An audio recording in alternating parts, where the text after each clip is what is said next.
12th District. I want to present you this shirt, Congressman. Thank you. Thank you for everything you do for us. Well, John, thank you very much. I'm very pleased to join you and everyone who is here trying to make certain that the people of Southern Illinois understand what is going on with the U.S. Postal Service. First, let me say that I'm pleased to be joined by Senator Gary Forby, who is with us today as well. He is concerned about the jobs that are at stake here. And let me say that I'm not only pleased to co-sponsor the legislation, but I want you to know as well that, you know, the U.S. post offices throughout the United States for over 200 years have brought communities together. The post office in many communities, in particular in rural America, the post office is the glue to hold the community together. Before the U.S. Postal Service considers eliminating collective bargaining, before they consider closing over 3,700 post offices throughout the United States and closing over 300 processing centers, what they need to do is take a step back and look at the administrative cost of running the Postal Service before they look at closing post offices.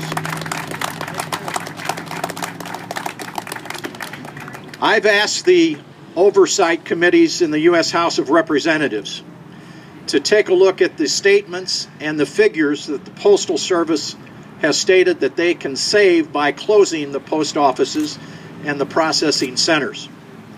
Because I've had a little experience with this. When the Base Closure Commission was first authorized by the U.S. Congress in 1988, there were claims by the Department of Defense that if we would close bases throughout the United States, not foreign countries, but here at home, that we would save billions of dollars for the taxpayers. Well, the Base Closure Commission went forward, and I went through 3 rounds of base closure and then a 4th round. And every time that we took a look at what the Department of Defense said that they would save, they in fact were wrong. They in fact did not even come close to the savings that they told the American people and the Congress that they would save by closing these bases. So I want to make sure that when we move forward and the U.S. Postal Service says, well, if we close these post offices, if we close the processing centers, that we in fact are going to save all of this money for the U.S. Postal Service, I want the Oversight Committee to verify their figures, because it didn't work before the Congress and the American people were misled by the Department of Defense, and I don't want the Congress and the American people misled and lose their post office in the process. So let me say that when I return to Washington, D.C., that is the message that I have already delivered to the Oversight Committee. I just wrote a letter to the Oversight Committee about 2 weeks ago saying let's verify the claims they are making.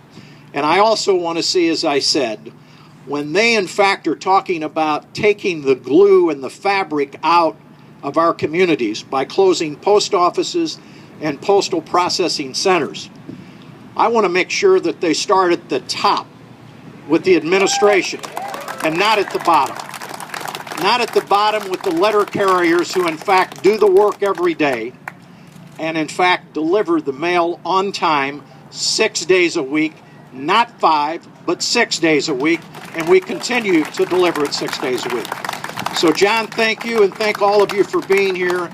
It's a service to the people of the Carbondale area and all of Southern Illinois so that they in fact know what is going on. They have a stake in this matter because their post office may be on the chopping block.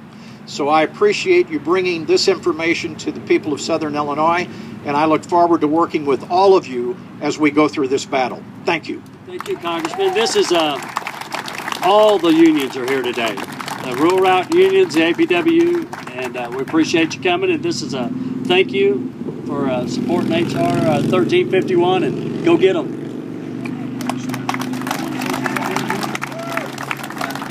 Gary Forby. You know, the post office people ought to be so happy they got Jerry Costello in Congress. He's a great guy. Why don't you give him a great hand? He understands about working men and women. There's nobody in better than